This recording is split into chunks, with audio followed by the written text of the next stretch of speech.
जमलेल्या माझ्या तमाम हिंदू बांधवांनो, भगिनींनो आणि मातांनो, जय श्री कृष्णा, जय यादव, जय माधव। अरे आप भगवान कृष्ण की पूजा करते हो ना? करते हो कि नहीं? तो जरा जोश दिखाओ, जरा जोश जोश में बोलो जरा, जय यादव, जय यादव, जय श्री कृष्णा, जय शिवाजी। हाँ, ऐसे कुछ चाहिए, नहीं तो भगवान कृष्ण कहेगा, सोचेंगे कि अरे किसके लिए मैं जाऊं। मैं सबसे पहले तो यादव सेवा संस्था को धन्यवाद देना चाहता हूं, क्योंकि आपने अपने धार्मिक समारोह में अपना मानकर मुझे आमंत्रित किया, इसलिए मैं आप सभी को धन्यवाद देता हूं। धन्यवाद मैंने इसलिए दिए क्योंकि आज के ज़माने में अपना मानना, और अपना मानना है तो किसे मानना, बहुत मुश्किल हुआ है। और ये तो राजनीति है। कल तक जो अपने घर में रहा, परिवार में रहा, अपना माना, अपना समझा, वही आज अपना दुश्मन बनकर सामने खड़ा हो गया है।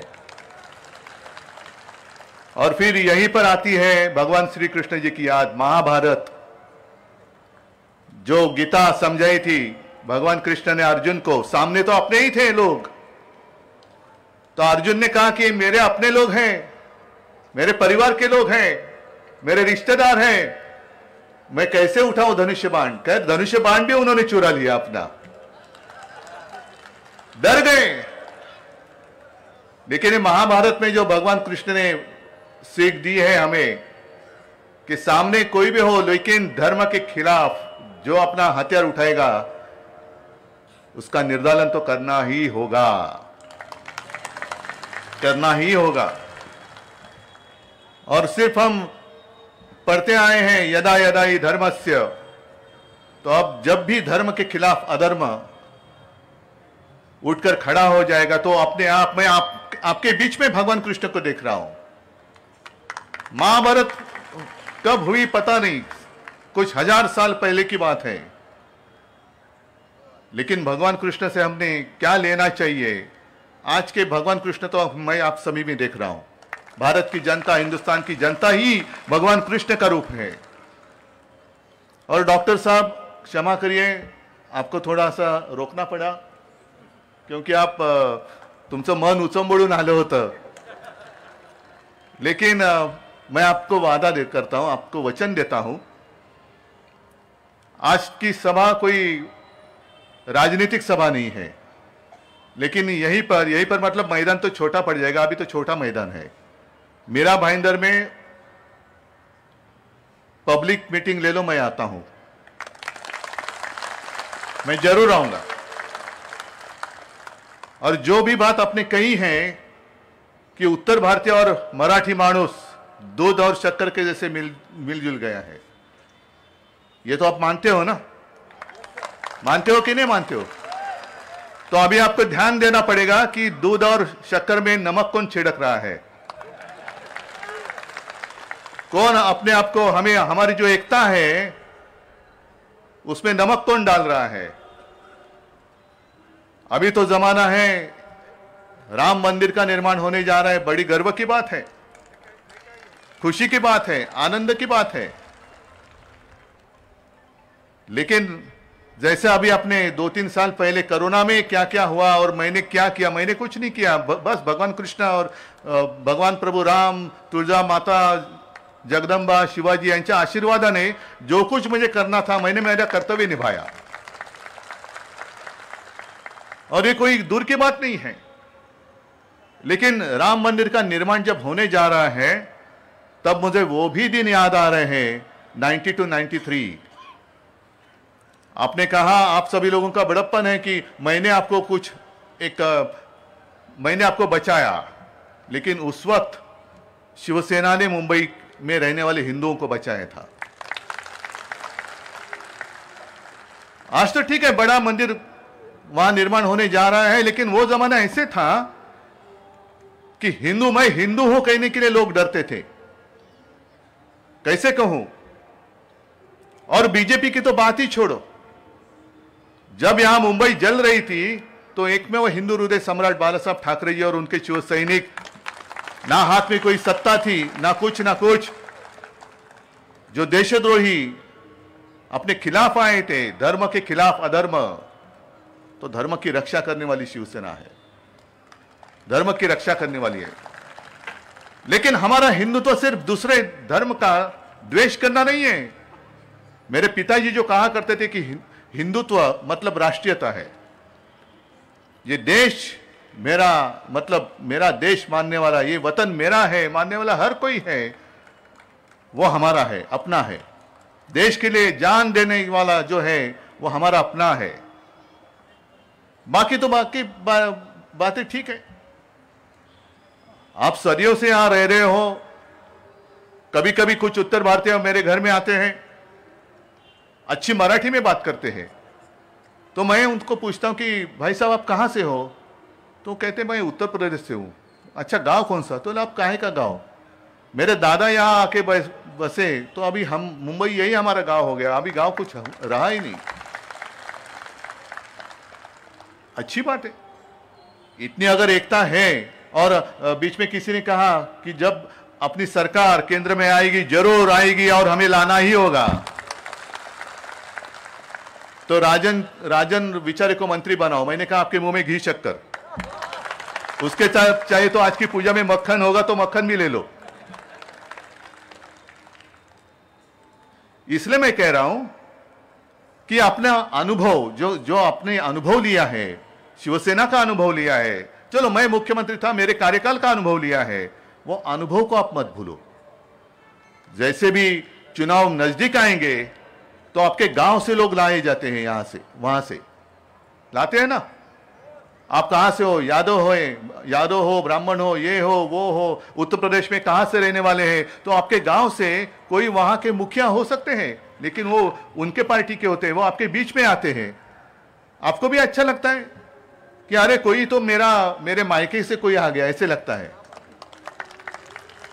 और वो आकर आपके बस्ती में रुकता है, रहता है और आपका ब्रेन वॉश करता है ना, सही है।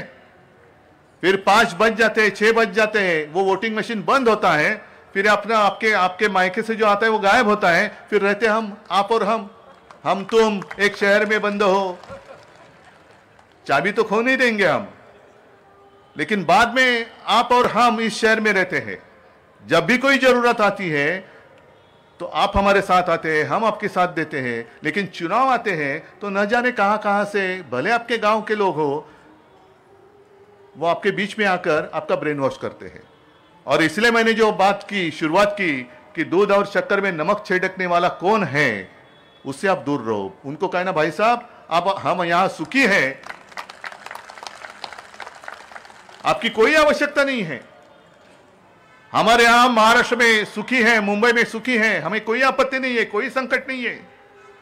जब भी कोई आपत्ति आती है, वो चाहे निसर्ग का, प्रकृति का प्रकोप हो या दंगा फसाद हो या कोई एक्सीडेंट हो, पहले दौड़कर कौन आता है? शिवसेना आती है कि नहीं आती है? जैसे यादव समाज संस्था आप जैसा काम करती है, वैसे मेरे हर गांव में, हर गली में शिवसेना की शाखा है। वो शिवसेना की शाखा और शिव सैनिक, जो बाला साहब का शिव सैनिक पहले दौड़ कर जाता है, कभी कभी अपनी जान की भी परवाह नहीं करता है। और ऐसी भी कोई घटनाएं हुई है कि बचाते बचाते मेरे शिव सैनिकों ने अपनी जान गंवा दी है,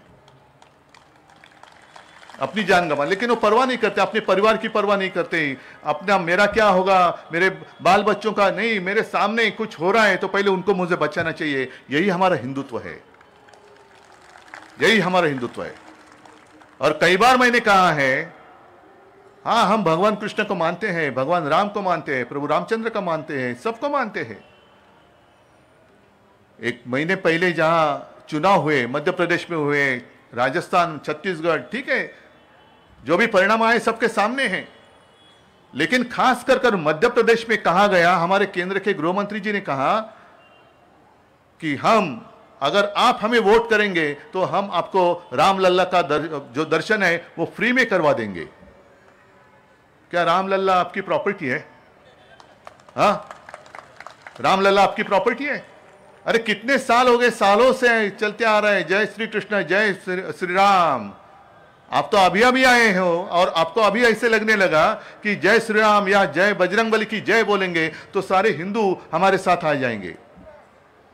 और यही फर्क है उनके हिंदुत्व और में हमारे शिवसेना के हिंदुत्व में। हमारा हिंदुत्व कैसे है? हृदय में राम और हाथ को काम देने वाला हमारा हिंदुत्व है। मुफ्त रामलला का दर्शन करो। अगर मध्य प्रदेश में करना चाहते हो, अगर कर रहे हो, तो मेरे मराठी महाराष्ट्र में रहने वाले हिंदुओं का क्या? उन्होंने क्या, कौन सा गुनाह किया है, कौन सा अपराध किया है? उनको फ्री में रामलला का दर्शन आप क्यों नहीं करते? सबको करो। पूरे रामलला तो पूरे विश्व का है, सारे हिंदुओं का है। तो आप ऐसे कैसे पूछ सकते हो? अरे आप कहां से आए हो? मध्य प्रदेश। वोट किसको दिया था? अच्छा हमें दिया था, चलो जाओ इसको छोड़ो, फ्री में छोड़ो। आप कहां से आए थे? मध्य प्रदेश से। वोट किसको दिया था? कांग्रेस को। चलो इससे पैसा ले लो। ये हिंदू तो आप मानते हो? ऐसा हिंदू तो आपको चाहिए? और इसलिए मैं कहता हूं, आप सारे लोग मुंबई में आए, क्यों आए? काम के लिए आए ना? कष्ट करते हो कि नहीं करते हो? बराबर है। लेकिन अब कहां करेंगे काम? क्योंकि 8-10 दिन पहले हमारे प्रधानमंत्री जी गुजरात गए थे। मुंबई से सारे उद्योग गुजरात लेके जा रहे हैं, महाराष्ट्र से सारे उद्योग गुजरात लेके जा रहे हैं, महाराष्ट्र के बाहर सब लेके जा रहे हैं। तो क्या वापस आप यहां से उठकर वहां चले जाओगे? और यहां भी जो आपके साथ, हमारे साथ जो गुजराती लोग रहते हैं, वो भी क्या करेंगे? जाएंगे वापस सूरत। गुजरात मजबूत होगा तो देश मजबूत होगा। क्यों? महाराष्ट्र मजबूत होगा तो देश नहीं मजबूत होगा, उत्तर प्रदेश मजबूत होगा तो देश नहीं मजबूत होगा। अपने देश में और कोई राज्य नहीं है, सिर्फ अकेला गुजरात मजबूत हो जाएगा और देश मजबूत हो जाएगा। हमें कोई आपत्ति नहीं है, दुख नहीं है, खेद नहीं है। गुजरात मजबूत कर रहे हो, करो, लेकिन हमारा छीन कर मत करो। यहां सारे लोग सुख से रह रहे हैं, तो आपके पेट में दर्द क्यों हो रहा है? और ये सारी बातें मैं जब भी पब्लिक मीटिंग आप करेंगे तो विस्तार से जरूर कहूंगा। आज तो मैं इतना ही कहता हूं, श्री कृष्ण जी को प्रार्थना करता हूं कि हे भगवान, उस वक्त जो भगवत गीता आपने अर्जुन को समझाई थी, वही भगवत गीता आप हमारे सारे हिंदू भाई और बहनों को समझाओ।